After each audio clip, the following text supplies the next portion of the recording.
Hi everyone, I am Dr. S.K. Sinha, former head Department of Geology, Vinoba Bhave university and Kolhan university.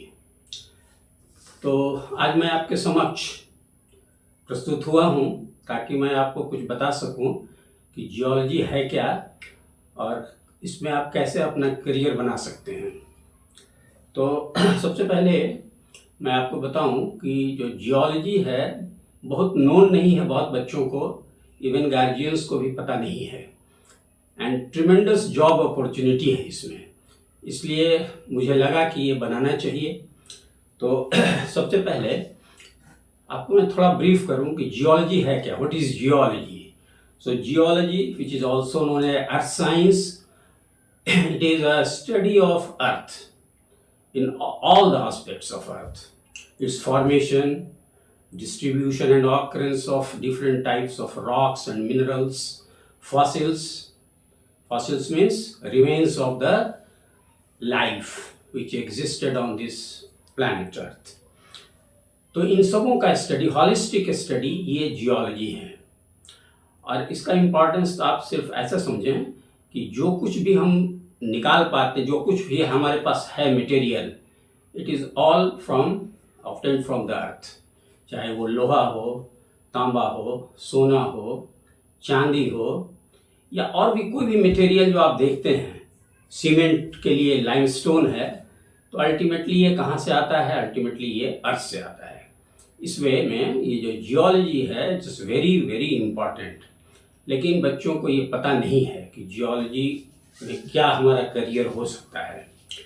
तो anyway तो brief थोड़ा सा और मैं बताऊं जियोलॉजी के विषय में कि जियोलॉजी के there are so many branches, बहुत सारे ब्रांचेस हैं।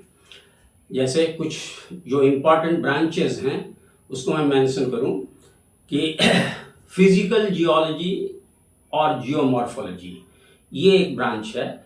सो it is almost related to और very similar to that of geography. तो ज्योग्राफी के जो स्टूडेंट हैं इसको थोड़ा पढ़ते हैं, लेकिन हम लोग को बहुत ज़्यादा इसमें फोकस करने की ज़रूरत नहीं होती है। तो एक तो ये हुआ। दूसरा इसका जो इम्पोर्टेंट ब्रांच है that is crystallography, then mineralogy, then petrology. तो बट नेचुरल है, क्रिस्टलोग्राफी में जो क्रिस्टल्स हैं, मिनरल्स क्रिस्टल के फॉर्म में मिलते हैं, तो उसका जो स्टडी है that is called crystallography. Mineralogy is the branch of geology which deals with minerals, जो डिफरेंट टाइप के मिनरल्स हैं उसकी स्टडी मिनरलॉजी हुआ। पेट्रोलॉजी, पेट्रा मीन्स रॉक होता है, पेट्रोलॉजी इसका मतलब रॉक का स्टडी हुआ। रॉक और मिनरल में डिफरेंस है, ठीक है ना। Rock and mineral they are different. Rock is virtually composed of different minerals, so rocks are aggregate of minerals. अब ये जो पेट्रोलॉजी है, पेट्रोलॉजी का फिर फर्दर ब्रांचेस है, इग्नियस पेट्रोलॉजी है, सेडिमेंटरी पेट्रोलॉजी है, मेटामॉर्फिक पेट्रोलॉजी है। फिर उसी तरह से ब्रांचेस हैं, स्ट्रक्चरल जियोलॉजी है, पैलियोंटोलॉजी है, जो कि मैंने कहा कि जो पास्ट लाइफ है उसको भी डील करते हैं हम, तो पैलियोंटोलॉजी है। स्ट्रेटिग्राफी है, स्ट्रेटिग्राफी का मतलब हुआ कि डिफरेंट जो जियोलॉजिकल पीरियड्स है उस पीरियड्स में किस किस तरह के रॉक्स थे उसकी study, that is called stratigraphy. Economic geology एक अलग ब्रांच है जिसमें जो आर्थिक महत्व के जो खनिज हैं, जैसे कोयला है, लोहा है, तांबा है, जो भी है, तो वो जो भी हमारे आर्थिक महत्व की जो खनिज हैं उनका स्टडी हम करते हैं, that is called economic geology. फिर एक और स्पेशलाइज ब्रांच है, उसको कहते हैं एक्सप्लोरेशन जियोलॉजी। तो एक्सप्लोरेशन जियोलॉजी का मतलब हुआ कि सर्च करना, और मेन ऑब्जेक्टिव जियोलॉजी का वही है कि आपको खोजना है जो भी मटेरियल्स हैं इनसाइड द अर्थ, जो अगर आपके लिए यूजफुल मटेरियल्स हैं उसको यू हैव टू सर्च। तो उसके लिए एक अलग ब्रांच है that is called exploration geology. Hydrogeology आज के समय बहुत इम्पॉर्टेंट है, पानी के महत्व को हम सब जानते हैं, तो उसके लिए एक अलग ब्रांच है that is called hydrogeology. Remote sensing and GIS एक है, तो आप जितना भी सैटेलाइट वगैरह जो लॉन्च होता है, जो भी डेटा आता है उसका स्टडी जियोलॉजिस्ट करते हैं। तो दीज आर डिफरेंट ब्रांचेज, और भी बहुत सारा है, लेकिन कुछ ये इंपॉर्टेंट ब्रांच है जिसको मैंने आपको बताया। अब +2 कर लिया आप। +2 करने के बाद अगर आप जियोलॉजी को कैरियर बनाना चाहते हैं तो अब नए जो एजुकेशन पॉलिसी हैं ये 4 वर्षों का हो गया है। 4 ईयर अंडर ग्रेजुएट प्रोग्राम, पहले 3 वर्षों का था, अभी 4 वर्षों का हो गया।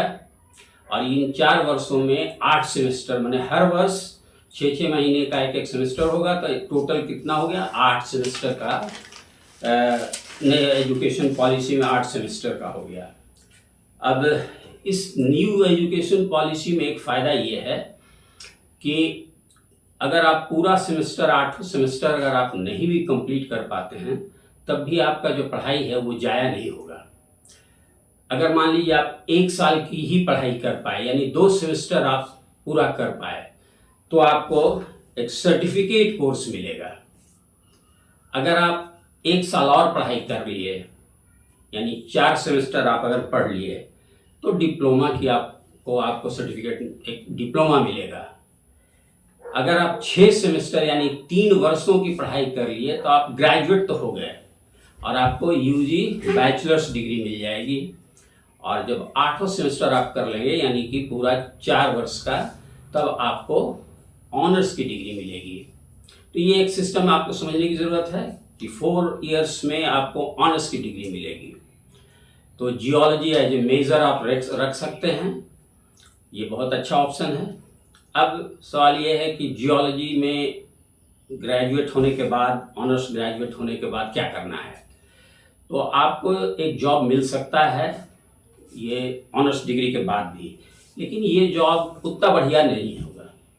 क्लास 2 सर्विसेज में भले आप जाएं, लेकिन क्लास 1 सर्विस आपको इसमें नहीं मिलेगा। जैसे अगर आप ग्रेजुएट हैं जियोलॉजी मेजर को लेकर के, तो आप क्या बन सकते हैं? आप माइनिंग इंस्पेक्टर बन सकते हैं, आप लैब टेक्नीशियन कहीं बन सकते हैं, आप किसी प्रोजेक्ट वगैरह में प्रोजेक्ट असिस्टेंट वगैरह बन सकते हैं। तो यही सब है। एनालिस्ट आप बन सकते हैं, सेक्शन कटर वगैरह आप बन सकते हैं। लेकिन आपको अगर एक्सिक्यूटिव पोस्ट में जाना है, क्लास 1 जॉब में जाना है, तब आपको मास्टर्स करना होगा। और मैं बता दूं कि मास्टर्स अगर आप किसी अच्छे विश्वविद्यालय से करते हैं और तन मन से अगर आपने पढ़ाई की है, सिंसियरली अगर पढ़ाई की है, तो जॉब कहीं कोई कमी नहीं है। There is no dearth of any job in the geology. तो अब सवाल है कि मास्टर्स कहाँ से किया जाए? कोशिश आप करें कि किसी अच्छी यूनिवर्सिटी, जैसे दिल्ली यूनिवर्सिटी हो गया, JNU भी बहुत अच्छा है। ऐसे अगर आप झारखंड में रहना चाहते हैं तो रांची यूनिवर्सिटी, विनोबा भावे यूनिवर्सिटी भी बहुत अच्छा डिपार्टमेंट है, बहुत अच्छा प्लेसमेंट यहाँ से भी बच्चों का होता है। इसमें आप कर सकते हैं। अफोर्ड अगर कर सकते हैं तो आप बाहर जाइए, कहीं प्रेसिडेंसी में जा सकते हैं। साउथ में भी बहुत सारे अच्छे हैं यूनिवर्सिटीज़ हैं, वहाँ जा सकते हैं। और एक जो सबसे महत्वपूर्ण चीज़ है मास्टर्स के लिए, वो है IIT जैम। और IIT जैम अगर आप थोड़ी सिंसियरली अगर आप पूरी पढ़ाई कर लिए हैं अंडर ग्रेजुएट का, तो बहुत आसानी से आप क्रैक कर सकते हैं उसको। तो IIT जैम मैं बता दूं कि IIT जैम अगर आप क्वालिफाई करते हैं तो आपका admission IIT Bombay, IIT Guwahati, IIT ISM Dhanbad, Roorkee, इन सब जगहों पे आपका एडमिशन होगा और जॉब तो 100% श्योर रहेगा। तो आप इसमें कर सकते हैं। और MSc करने के बाद, यानी मास्टर्स करने के बाद, अब आपके लिए जॉब का जो पूरा दरवाज़ा जो है सो द्वार खुल जाएगा। सबसे जो इम्पॉर्टेंट है, जो सबसे जियोलॉजिस्ट के लिए, अब आप MSc कर लिए तो अब आप जियोलॉजिस्ट के लिए एलिजिबल हो गया, जियोलॉजिस्ट पद के लिए। कहीं पर इसको जियो साइंटिस्ट कहा जाता है, कहीं जियोलॉजिस्ट कहा जाता है, हाइड्रोजियोलॉजिस्ट कहा जाता है, इंजीनियरिंग जियोलॉजिस्ट का डेजिग्नेशन मिलता है। तो ये आप कर सकते हैं। तो सबसे बड़ा जो रिक्रूटर है वो है GSI, geological survey of India, central government का ये ऑर्गेनाइजेशन है। और इसकी नियुक्ति कैसे होती है? इसकी नियुक्ति UPSC से होती है। तो आप UPSC की परीक्षा में बैठेंगे आप क्वालिफाई करेंगे, आप जियोलॉजिस्ट बनेंगे। तो इसमें भी कई तरह के हैं। अगर आपका रैंक बहुत अच्छा है तो आप जियोलॉजिस्ट सीधे बनेंगे, जियोलॉजिस्ट जूनियर उसका डेजिग्नेशन है। थोड़ा रैंक पीछे है तो आप असिस्टेंट जियोलॉजिस्ट में आपका अपॉइंटमेंट होगा। एक पेपर हाइड्रोजियोलॉजी का होता है तो आप हाइड्रोजियोलॉजिस्ट बन सकते हैं। सेंट्रल ग्राउंड वाटर बोर्ड एक अलग है ना, आजकल तो जल मंत्रालय बन गया है। तो सेंट्रल ग्राउंड वाटर बोर्ड में आपकी नियुक्ति हो सकती है एज ए हाइड्रोजियोलॉजिस्ट। तो ये तो हुआ प्योर गवर्नमेंट का। और भी गवर्नमेंट के बहुत सारे ऑर्गेनाइजेशंस हैं जहाँ पर आपकी नियुक्ति हो सकती है, जैसे एटॉमिक मिनरल डिवीज़न हो गया। इसके बाद ये इसरो वगैरह में आप जा सकते हैं। इसरो में आप जा कर के साइंटिस्ट बन सकते हैं। आप अगर आपको बाहर जाने का है, नासा आपके लिए खुला हुआ है। तो बहुत सारे ऑर्गेनाइजेशंस हैं, MECL है, मिनरल एक्सप्लोरेशन कॉरपोरेशन, एक है IBM, Indian bureau of mines. तो ये सब गवर्नमेंट ऑर्गेनाइजेशंस हैं। इसके अलावा बहुत सारा PSUs हैं जहाँ पर आपकी नियुक्ति होगी और बहुत अच्छा पैकेज आपको मिलेगा। जैसे इम्पॉर्टेंट PSUs जहाँ पर जियोलॉजिस्ट की ज़रूरत होती है, ONGC है, कोल इंडिया लिमिटेड है, NTPC है, NHPC है। इस तरह के बहुत सारी कंपनीज हैं जहाँ की जियोलॉजिस्ट की आवश्यकता होती है। जहाँ भी कोई बड़े प्रोजेक्ट्स हैं, टनल का कोई प्रोजेक्ट है, कोई हाईवे बन रहा है, कहीं डैम का कोई प्रोजेक्ट है, तो सबसे जो बेसिक चीज़ है, पहले पूरे एरिया का एक जियोलॉजिकल इन्वेस्टिगेशन करना पड़ता है। टनल आपको बनाने के लिए पूरा उस एरिया का जियोलॉजी आपको जानना होगा, उसके लिए जियोलॉजिस्ट की ज़रूरत पड़ती है। तो ये सब अलग अलग कंपनीज़ हैं। बहुत सारे प्राइवेट कंपनीज आजकल ऑयल एंड एक्सप्लोरेशन की कंपनीज़ हैं जहाँ पर आपको जॉब मिल सकता है। एक्सप्लोरेशन की कुछ कंपनीज, जैसे मैं आपको बताऊं,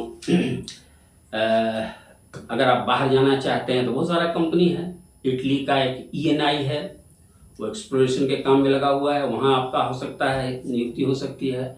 US की 2 बड़ी कंपनी है, एक्सॉन एंड चेवरॉन, ये भी ऑयल एंड गैस एक्सप्लोरेशन में इन्वॉल्व है, वो भी आपको नियुक्त कर सकता है। सऊदी एमार्गो करके है, वहाँ आप जा सकते हैं।